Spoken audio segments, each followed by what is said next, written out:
بسم الله الرحمن الرحيم، والصلاة والسلام على أشرف المرسلين. مرحبا بكم مرة أخرى على قناتكم أستاذك في بيتك للهندسة الكهربائية. سوف نقوم في هذه الحصة بحل بعض التمارين التطبيقية للقلابات.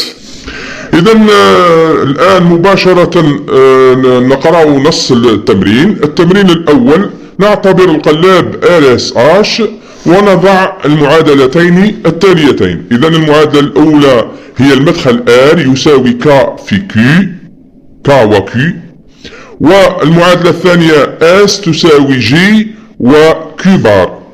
الجداء المنطقي ننطقوه في المنطقيا و. من أجل الحصول على قلاب طبعا جيكا. لاحظوا جيدا إذا استعملنا قلاب RSH للحصول على قلاب جيكا. السؤال الأول: هات المخطط المنطقي للقلاب جيكا باستعمال القلاب RSH. السؤال الثاني: هات المعادلة الآنية التي هي Q1 زائد 1 تساوي F de G et K et Q1، يعني الدالة F بدلالة كل من المداخل G و Q أو متغيرات الدخول هي G و K و Q1. السؤال الثالث: هات الجدول الحقيقة أو جدول الحقيقة المناسب للقلاب جيكا باستعمال طبعا المعادلة الآنية السابقة، ثم علق على كل حالة. لاحظوا جيدا هذا السؤال شامل شوية.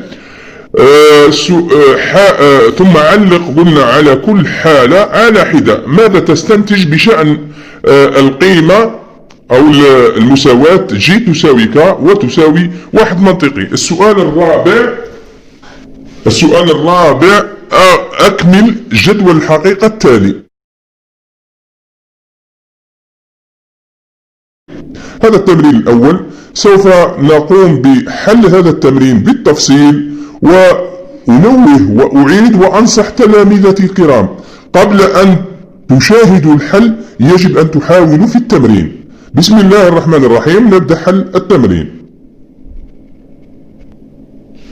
إذا لاحظوا جيدا في بداية السؤال الأول: إذا نريد أن ننجز القلاب جيكا. هذا القلاب جيكا، لاحظوا جيدا، باستعمال القلاب RSH.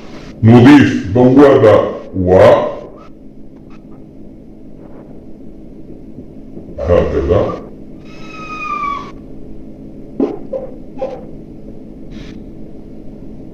وبوابة أخرى و هنا،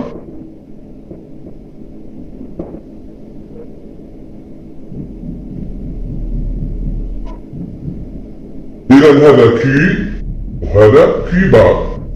إذا هذا المدخل الآن نسميه G وهذا المدخل نسميه K، وهذا المدخل التوقيتية نسميه CK كلوك وإلا نسميه كذلك H. إذا لاحظوا جيدا هذا القلاب المحصل عليه، وفي حقيقة الحال قلاب RSH. هذا القلاب الآن أو الدارة المنطقية المحصل عليها لديها مداخل جي كا وآش ومخارج كي وكي بار. إذا هذا يكافئ القلاب جيكا. هذا التمرين أو السؤال الأول من التمرين الأول. إذا الإجابة على السؤال الثاني من التمرين الأول دائما. إذا لدينا ماذا؟ دائما نعلم أن لدينا المعادلة المنطقية لتشغيل القلاب RSH Q1 زائد 1 تساوي دائما S أو R بار و Q1. إذا هذه هي المعادلة لتشغيل القلاب RSH. ولدينا من التمرين R المعطيات R تساوي K Q1، وكذلك لدينا S تساوي G و Q1 بار. إذا ما علينا فقط أن نعوض قيمة R والS في المعادلة، فقط بسيطة جدا. إذا كي ان زائد واحد تساوي ماذا؟ اس نعوضها ك عفوا بجي وكي ان بار، أو الآن ار لاحظوا جيدا ار نعوضها بالقيمة ك وكي ان هكذا. إذا ار نحذف الار ونحط بلاصتها ك وكي ان، طبعا الكل بار لأنه الار فوقها بار، وكي ان. نختزل هذه المعادلة بالشكل التالي بسيطة جدا. لاحظوا جيدا جي وكي ان بار، أو نفتح هذه المعادلة والله نبسط هذا الحد بالطريقة التالية. إذا النفي موضوع فوق ك وكي ان وبينهما جداء منطقي يصبح جمع منطقي، ونوزع النفي على ك وكي ان بار. لماذا؟ باستعمال أو كيف ذلك؟ باستعمال نظرية دي مورغان في هذا كامل القوسين في كي ان. ننشر إذا جي وكي ان بار أو ك بار، ننشر الكي ان مضروب في القوسين وكي ان، أو كي ان بار وكي ان. إذا كي ان بار وكي ان تساوي ماذا؟ تساوي صفر منطقي، لأنه كي ان بار وكي ان تماسين على التسلسل، أحدهما مفتوح والآخر مغلوق. إذا مش راح يعطيني في النتيجة صفر منطقي. إذا المعادلة في النهاية سوف تكون جي وكي ان بار، جي عفوا وكي ان بار، أو ك بار وكي ان. إذا هذه هي كي ان زائد واحد للقلاب جي. إذا هذه المعادلة النهائية. لاحظوا جيدا أن المعادلة هذه ما هي إلا معادلة تشغيل القلاب جيكا. إذا نمر إلى السؤال الثالث، وهو ملء جدول الحقيقة وفقا أو على ضوء المعادلة المنطقية اللي حصلنا عليها. المعادلة المنطقية اسمها المعادلة المنطقية الآلية للقلاب جيكا. إذا لاحظوا جيدا هذا هو جدول الحقيقة. وش فيه؟ فيه متغيرات الدخول التالية جي كا وكي ان، والمخرج كي ان زائد واحد. إذا راح نديرو التعليق هنا، التعليق على كل حالة. الآن دائما وأبدا نقوم بملء جدول الحقيقة بالطريقة المعروفة. إذا بعد ما قمنا بملء متغيرات أو تحديد متغيرات الدخول، قيم كل من متغيرات الدخول جي كا كي ان، الآن على ضوء المعادلة نقوم بتحديد متغير الخروج في كل حالة. إذا متغير الخروج في كل حالة راح يكون على النحو التالي. الآن ماذا نقوم؟ نقوم بالطريقة التالية البسيطة. إذا في كل مرة نعوض في المعادلة قيمة المتغيرات جي كا كي ان. إذا هنا صفر وكي ان بار، إذا كي ان يساوي صفر، كي ان بار يساوي واحد. إذا صفر وواحد، لاحظوا بسيطة جدا، أو كبار يساوي صفر، إذا كبار يساوي واحد، وكي ان يساوي صفر. لاحظوا جدا صفر أو واحد صفر، واحد أو صفر صفر، صفر أو صفر صفر. هذه الطريقة بسيطة جدا. نزيد نشوف الحالة الثانية مثلا. الحالة الثانية نعوض صفر أو هنايا واحد، الكا بار بواحد لأنه الكا يساوي صفر، الكي ان هنايا يساوي صفر لأنه كي ان يساوي واحد، كي ان بار يساوي صفر، وكي ان يساوي واحد. الآن لاحظوا جيدا صفر أو صفر صفر، واحد وواحد واحد، صفر أو واحد واحد. إذا الناتج واحد. نزيد نشوف حالة واحدة أخرى معليش باش يتأكدوا تلاميذي. نشوف الحالة هذه مثلا، هذه الحالة. إذا جي بواحد، كا بصفر، إذا صفر هنا واحد. الكي ان بواحد، إذا هنا واحد وهنايا بصفر. إذا الآن واحد أو صفر صفر، واحد أو واحد واحد، واحد وواحد واحد، صفر أو واحد واحد. إذا واحد نقطة. الآن نعطي نتائج جميع الحالات ونعود. إذا لاحظوا جيدا، نعلق الآن على جميع الحالات الموجودة هنا. إذا هنا صفر صفر، هذه مش نسميوها احتفاظ. إذا القيمة السابقة أو القيمة الجديدة تساوي القيمة السابقة، كي ان زائد واحد تساوي كي ان، إذا احتفاظ. هذا التعبير. إذا هذه الحالة احتفاظ. الحالة الثانية كذلك احتفاظ. لاحظوا جيدا، جي كا صفر صفر، القيمة السابقة كانت واحد والقيمة الجديدة واحد، إذا هذا نفس الشيء احتفاظ. القيمة هذه أو الحالة هذه عفوا واحد صفر، الكا بواحد والجي بصفر، إذا هذه حالة الوضع في الصفر. لاحظوا جيدا، الوضع في الصفر، الصفر منطقي. هذه الحالة كذلك هي الوضع في الصفر. لاحظوا جيدا، أثرنا على الكا ولم نؤثر على الجي، الوضع في الصفر. الحالة هذه أثرنا على الجي ولم نؤثر على الكا، إذا هذه الوضع في الواحد، فعلا هاي واحد. نفس الشيء الحالة هذه الوضع في الواحد، أثرنا على الكا على الجي وما أثرناش على الكا، إذا هذه هي الوضع في الواحد. هذه نفس الشيء الوضع في الواحد. هذه الحالة أثرنا على الجي والكا في آن واحد، وش حصلنا هنا؟ صفر أصبح واحد والواحد أصبح صفر، إذا هذا حالة تبديل. حالتين كلاهما تبديل. هذا بالنسبة لجدول التشغيل وفقا للمعادلة. خرج لنا فعلا جدول تشغيل أو جدول الحقيقة لتشغيل القلاب جيكا. إذا مع حل السؤال الرابع من التمرين الأول، لاحظوا جيدا الأمر بسيط جدا، قليل من التركيز.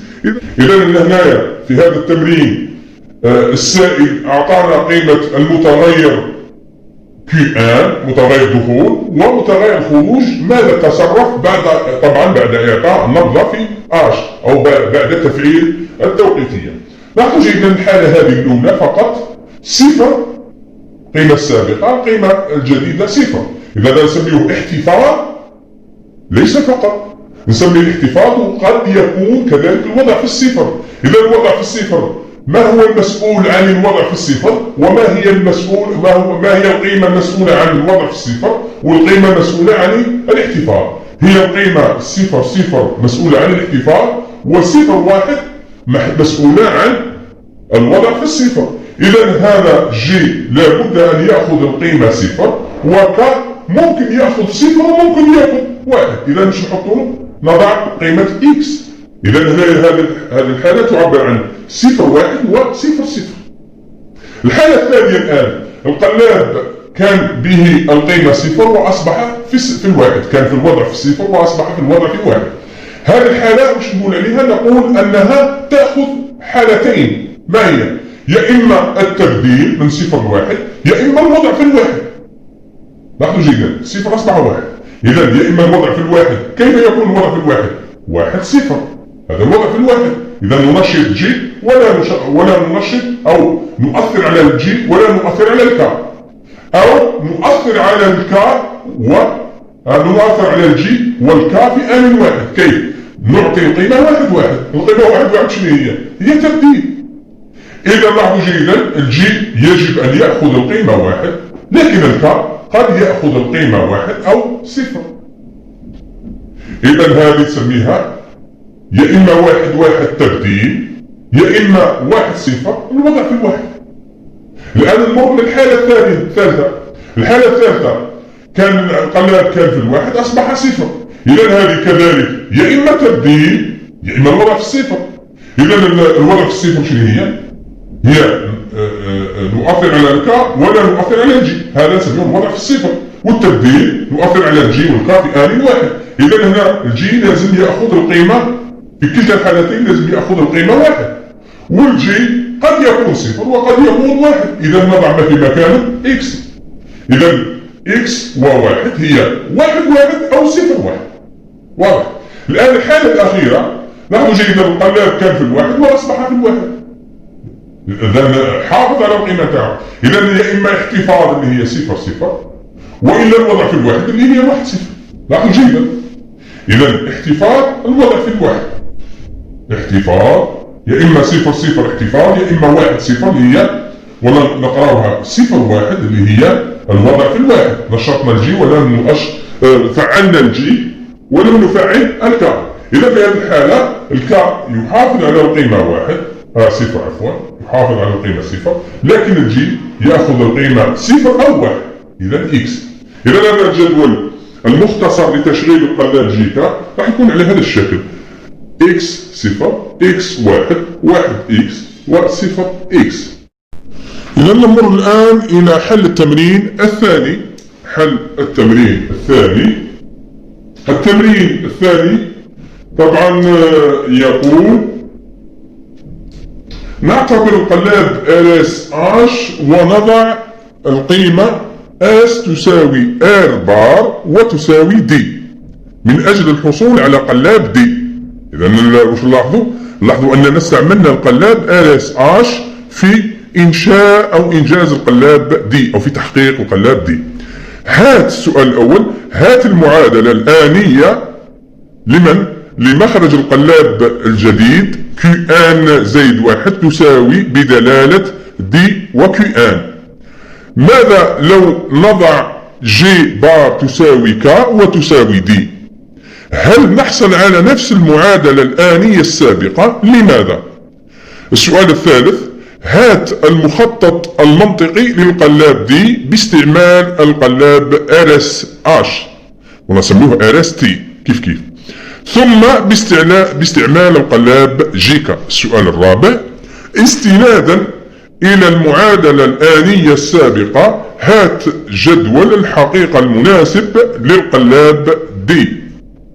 ماذا تستنتج بشأن الحالة الآنية أو بشأن كل حالة آنية؟ إذا راح تكون الإجابة على النحو التالي. إذا حل السؤال الأول من التمرين الثاني. إذا لدينا معطيات التمرين B تساوي S وتساوي R بار، ونعلم أن المعادلة الآنية لتشغيل القلاب LSH QN زائد واحد تساوي S أو R بار وQN. هذه المعادلة درتوها في الدرس طبعا. الآن فقط نعوض قيمة S و R في المعادلة هذه بالقيمة D. راح نحصل على QN زائد واحد تساوي S نعوضها ب D، أو R بار نعوضها كذلك ب D، لأنه R بار كذلك تساوي D، و QN لأنه الحد هذا عفوا جداء منطقي. الآن لماذا نقوم الآن؟ فقط نخرج الدي عامل مشترك. إذا تبقى لي واحد أو QN ودي. لاحظوا جيدا من خواص الجمع المنطقي فإن واحد أو QN تساوي واحد.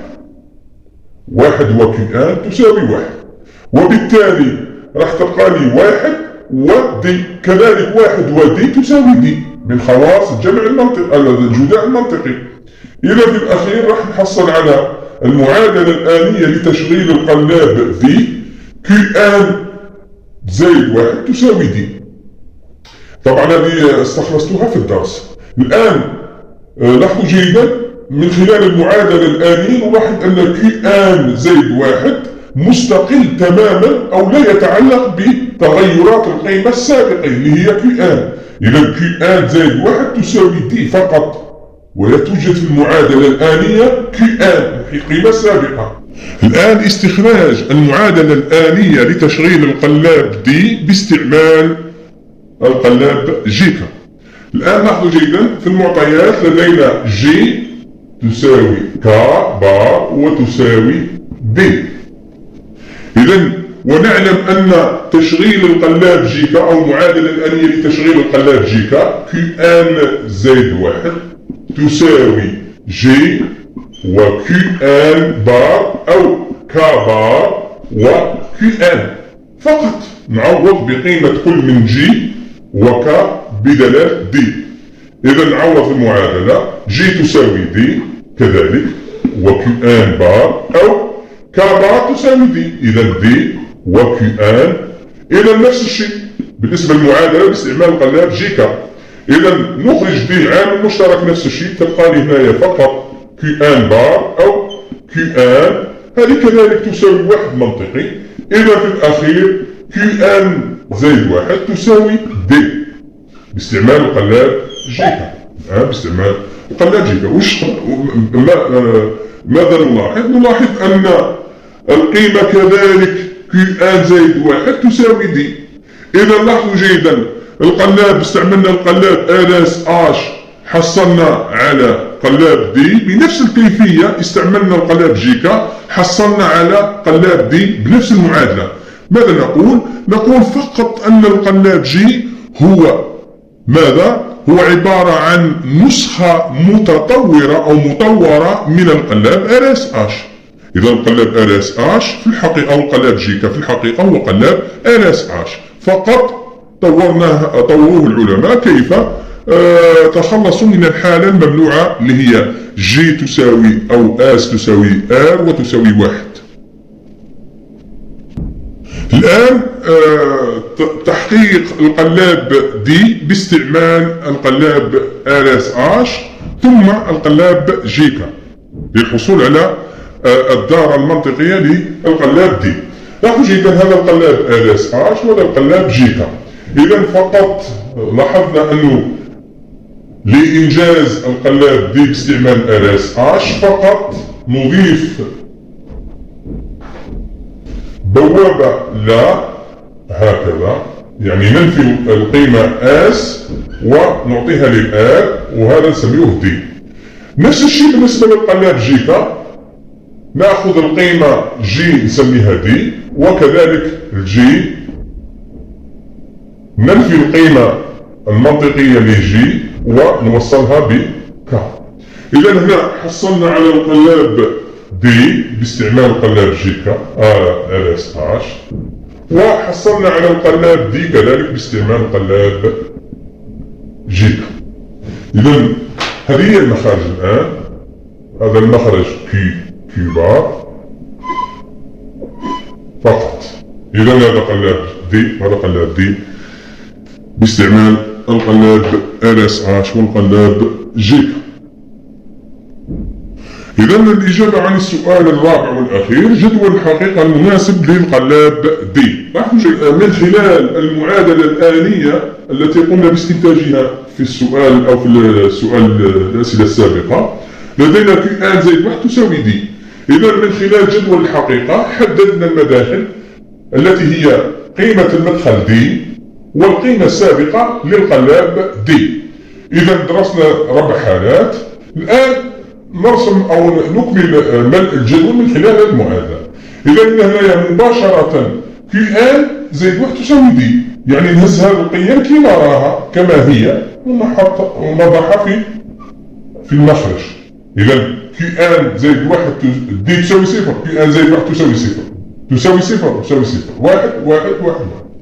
إذا واش نلاحظوا من خلال الجدول أن فعلا قيمة كي ان زائد واحد ليست لها أي علاقة بالقيمة كي ان. يعني العداد أو عفوا يعني القلاب كانت فيه القيمة صفر أو واحد فإن القيمة دائما تأخذ القيمة دي أو دي كي ان زائد واحد تساوي دائما دي. وشكرا. الآن نمر إلى التمرين الثالث. الآن مع التمرين الثالث. نص التمرين يقول نعتبر القلاب جيكا ونضع جي تساوي ك وتساوي تي طبعا من أجل الحصول على القلاب تي. السؤال الأول هات المعادلة الآنية للقلاب تي المعادلة الآنية هي Q1 زائد 1 بدلالة T و Q1. السؤال الثاني: استنادا إلى المعادلة الآنية السابقة هات جدول الحقيقة المناسب للقلاب T. ماذا تستنتج من أجل الحالة T تساوي 1؟ أولا، إيجاد الحالة الآنية أو المعادلة الآنية للقلاب T. إذا لدينا في المعطيات في التمرين لدينا G تساوي K وتساوي T. إذا لدينا كذلك المعادلة. إذا لدينا المعادلة أو معادلة تشغيل القلاب GK Q1 زائد 1 تساوي ماذا؟ تساوي G و Q1 بار أو K بار و Q1. إذا فقط الآن لاحظوا جيدا نعوض قيمة G و K بالقيمة T، راح نحصل على المعادلة التالية. إذا T و Q1 بار أو T بار و Q1. إذا لاحظوا جيدا المعادلة في الأخير راح تخرج لنا T و Q1 بار أو T بار و Q1.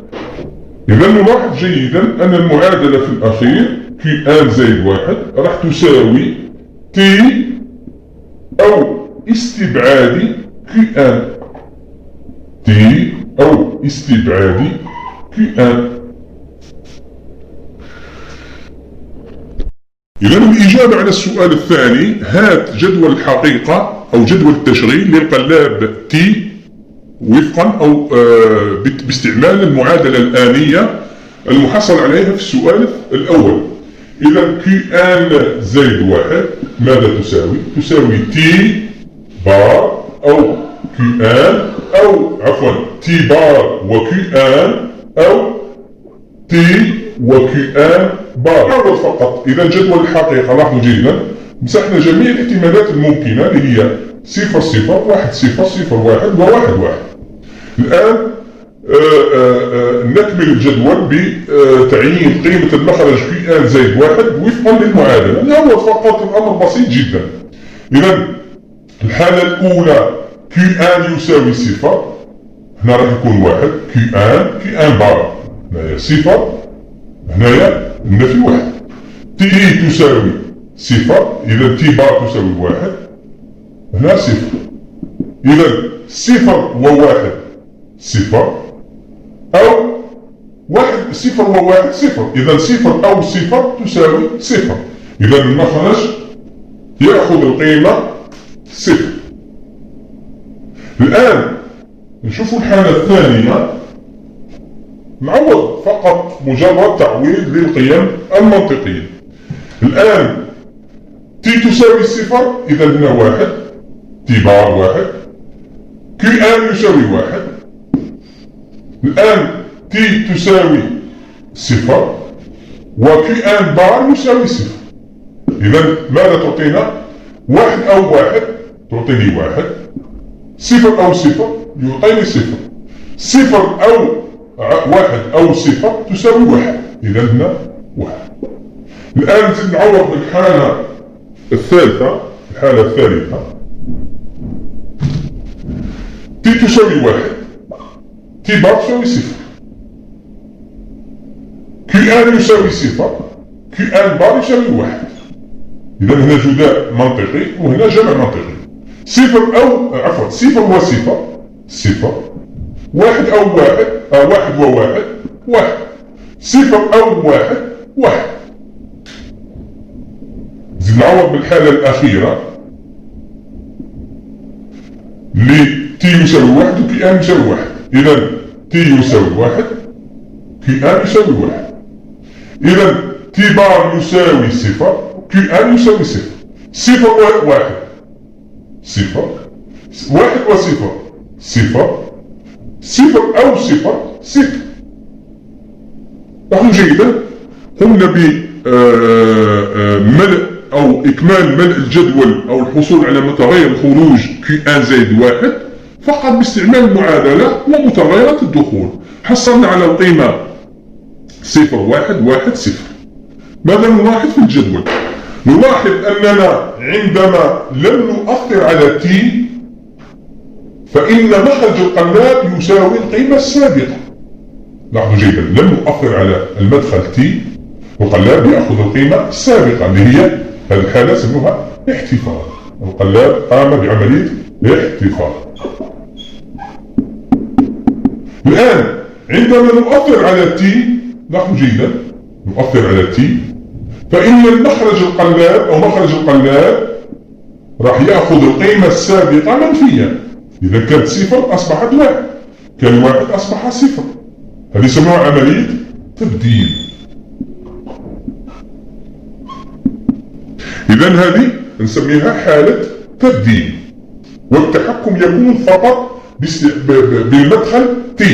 التحكم في القلاب t يكون من خلال إعطاء نبضة في t. كل ما نعطي نبضة في t تتغير الحالة أو حالة المخرج. كانت 0 تصبح 1، كانت 1 تصبح 0. إذا نكتفي بهذا القدر، ولنا موعد آخر إن شاء الله. فقط لا تنسونا من صالح دعائكم، والسلام عليكم ورحمة الله تعالى وبركاته.